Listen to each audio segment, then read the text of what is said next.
If you are an American citizen, you are already in debt. Right now, whether you realize it or not, you owe more than $106,000. Not because of what you bought, not because of the house you live in, not because of the car you drive. You owe it because your government spent it. Trillions poured into war that was sold as freedom, into programs dressed up in lies, into promises that were never free. The truth is, this debt is not just number on a screen. It is the invisible chain wrapped around every single one of us. And here is the most disturbing question of all. What would happen if United States suddenly pays off its $37 trillion of debt?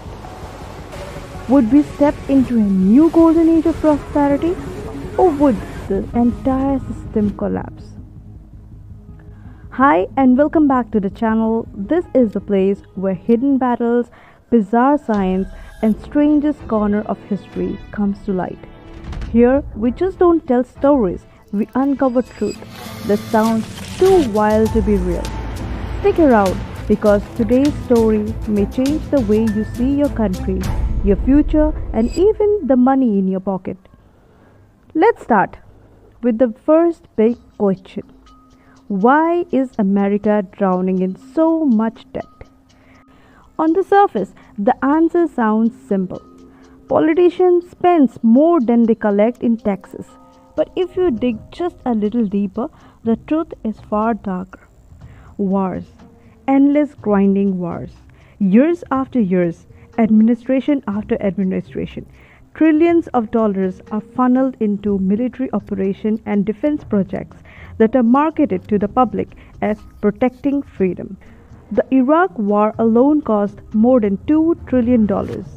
Add the war in Afghanistan, and the number shoots past $6 trillion. Imagine that $6 trillion gone in 2 decades. For what? Promises of safety? Promises of democracy? Promises of victory that would never quite match reality? And here's the thing. War is not about soldiers and battles. It is about contracts, corporation and profits. Weapon manufacturers, construction giants and private contractors earn billions from these wars. The taxpayers foots the bill and the government justifies it with patriotic speech. It is a business model disguised as sacrifice. But here's the twist you might not expect. Debt itself has been turned into an illusion of prosperity. Every time the government borrows money, it creates treasury bond. These bonds aren't just IOUs. They are backbone of global financial system. Banks use them. Pension funds rely on them. Countries like China and Japan buy them. Without US debt, the global economy would not look like the same. And that's the paradox. The very thing that feels like America's greatest weakness, this mountain of debt, is also the very thing that props up the entire financial world. That means if the debt disappeared tomorrow, the system would not rejoice, it would panic. Trillions of dollars invested in American debt would vanish overnight, leaving bank, government, and ordinary citizens across the globe in chaos.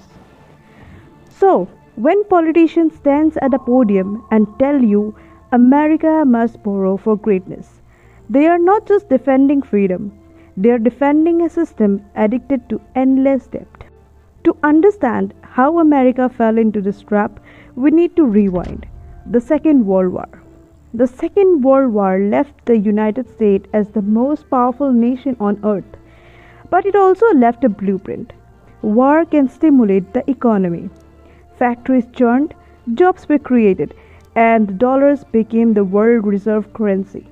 For over a decade, war became less about survival and more about strategy and profit.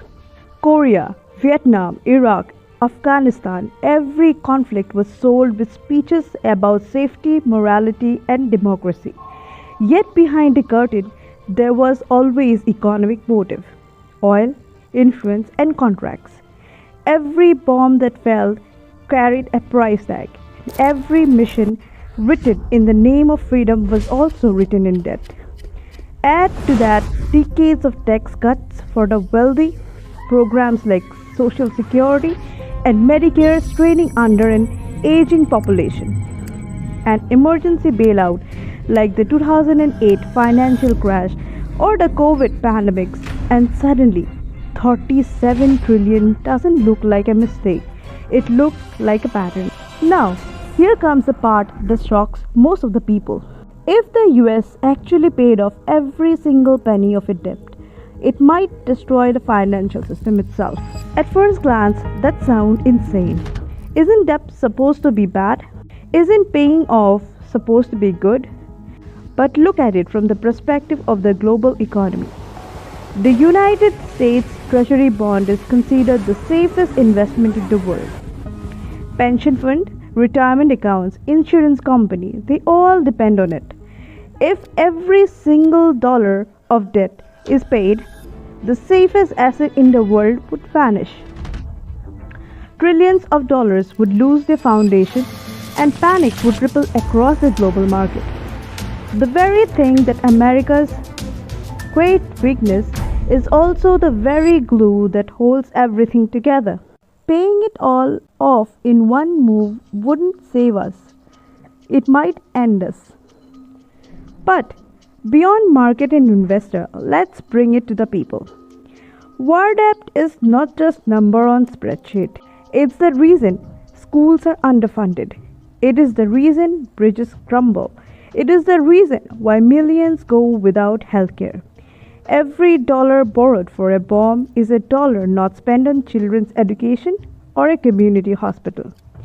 Propaganda tells citizens that the war are noble, that the sacrifices are honorable, that America must lead. But what people doesn't realize is that this debt is not burden shared equally. It is carried silently by every taxpayer, every worker, every future generation. And while defense contractors grow richer, the people grow poorer. This is the hidden cost of war debt. Life sacrifice not only on battlefield but in classroom, hospitals and homes across America. Here is a warning most people ignore. America's debt to GDP ratio now sits around 124%. That means the country owes more than the value of everything it produced in a year. Back in the year 2000, the number was just 55%. The climb is steep and it is getting steeper. Investor and credit rating agencies are now nervous. In fact, America's credit rating has been downgraded before. A sign that trust is beginning to slip. And here is the danger. Once investors stop believing America will always pay, they stop buying America's debt. Interest rates rise, inflation spreads, and the spiral begins. Confidence is the fragile thread that is holding it all together. Once it breaks, it unravels fast. This brings us to the nightmare scenario. For decades, the US dollars had been the anchor of the global economy. Nation trades in it. Banks rely on it. During crisis, investor runs to it for safety. But what happened when the trust disappeared? Already the dollar share of global reserve has dropped from 70% in the late 1990s to just 58% today. If faith in the US crumbles, the dollar could lose its throne. Price at home would skyrocket, savings would evaporate, and America's power, not just economic but military and political, will shrink overnight. Imagine a world where the US could no longer borrow endlessly. War would end, not because politicians finally choose peace, but because the credit card has finally cut off. So, is there a way out of this trap? The answer is yes, but it is not easy. The solution is not paying off all the debt overnight. That would collapse the system. The solution is breaking the cycle. Instead of pouring trillions into war that create more enemies than allies, America could reinvest in its people. Education, infrastructure, technology, healthcare. growth that pays itself back. Just like an individual doesn't need to pay off mortgage overnight to be stable, America does not need to reach zero debt overnight. It needs to manage it wisely, reduce its debt to GDP ratio, and stop using propaganda to justify war that bleeds its people dry. The truth is, the chain of debt are not unbreakable, but they can only be broken by changing priorities, not by repeating history. So, now I will ask you, do you think America should aggressively pay down its debt, no matter the cost? Or is endless debt simply the price of empire? Drop your thoughts in the comments. I read every single one and your answer could be featured in the next video. If you found this story eye-opening, hit that like button. And do share this video with someone who still thinks that debt is just a number. Because it is not. It is the silent chain around America's future.